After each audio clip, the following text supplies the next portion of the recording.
আজকের পাঠ আদি পুস্তক ২১ অধ্যায় ৮ থেকে ২০ পদ। পুত্র ইসাইকের জন্মকালে আব্রাহামের বয়স ছিল ১০০ বছর।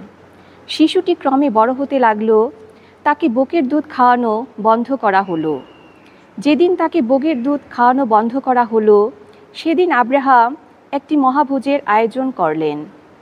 সেদিন সারার চোখে পড়ল সে মিশরীয় মেয়ে আগার আব্রাহামের যে ছেলের জন্ম দিয়েছিল সে ওখানে খেলা করছে। সারা তখন আব্রাহামকে বললেন, ওই দাসীটাকে আর ওর ছেলেটাকে তুমি দূর করে দাও। ওই দাসীটার ছেলেটা যে আমার ছেলে ইসাইকের সঙ্গে সম্পত্তির উত্তরাধিকারী হবে তা হতেই পারে না। এই কথায় আব্রাহাম নিজের ওই পুত্রটির কথা ভেবে খুবই দুঃখ পেলেন। কিন্তু ঈশ্বর তাকে বললেন, না, ওই ছেলেটি আর তোমার ওই দাসীর কথা ভেবে দুঃখ করো না তুমি, বরং সারা যা কিছু করতে বলছে তাই করো। কেননা ইসাইকের বংশধরেরাই তোমার বংশের মানুষ বলে অভিহিত হবে।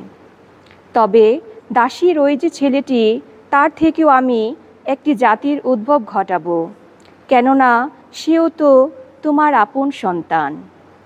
পরের দিন আব্রাহাম খুব সকালে কিছু খাবার আর জলে ভরা একটি চামড়ার পাত্র নিয়ে এসে আগারের হাতে তুলে দিলেন।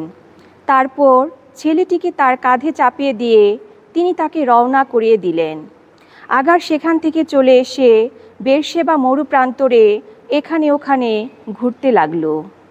শেষে ওই পাত্রটির জল যখন ফুরিয়ে গেল, সে তখন ছেলেটিকে সেখানকার ঝোপগুলির একটি ছায়ায় নামিয়ে রাখল।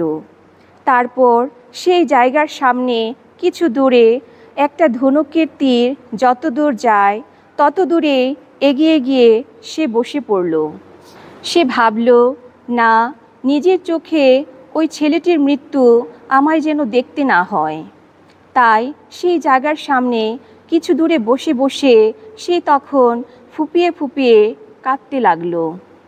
ঈশ্বর ছেলেটির কান্নার শব্দ শুনতে পেলেন।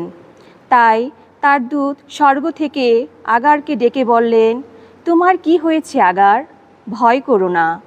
ঈশ্বর ওখানে পড়ে থাকা ছেলেটির কান্না শব্দ শুনতে পেয়েছেন।